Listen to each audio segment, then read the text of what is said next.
thank you for all the support and hope we're doing you justice. Yeah.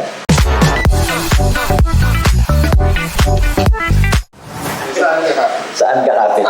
Group decision is saan ka kapit. Kasi yung saan ka kapit actually is about, it's a response to Raining in Manila. So Raining in Manila is about your friend. You're singing to your friend who you're not in touch with anymore kasi umalis na sila ng Pilipinas. Yung saan ka kapit is that friend telling the other person na it's not all sunshine and rainbows here. Mahirap rin yung ginagawa ko.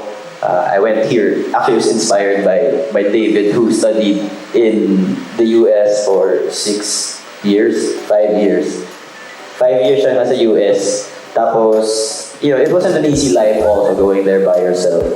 So, I guess if we twist the meaning a bit for the fans na hindi madali to be with the same 6 people every day for 8 years.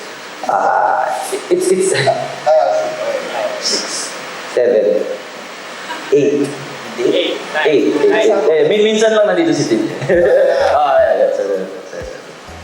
But yeah, it's not as easy as it looks.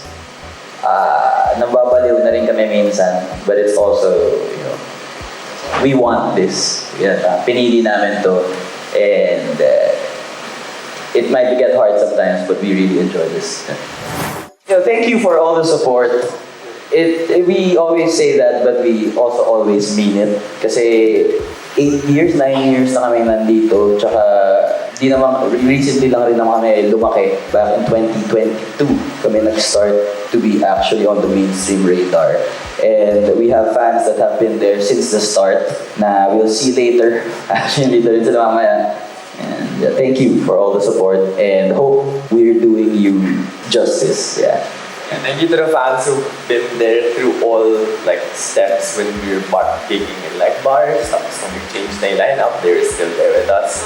And with the newest roster, they're still here. And of course, to the newer fans who were watching us for the first time and getting it. Yeah, letting go of Jokes and Renzo was hard, I guess. And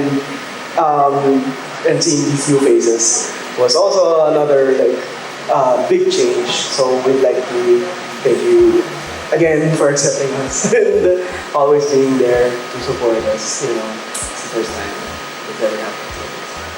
Yeah, I just want to say thank you for remembering us, every single member or sessionist of a band.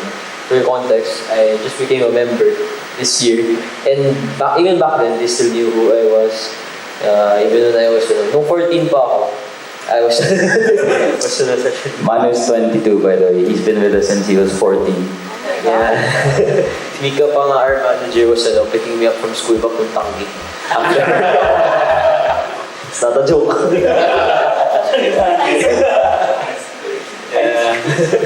So yeah, even back then, they knew every single one of us.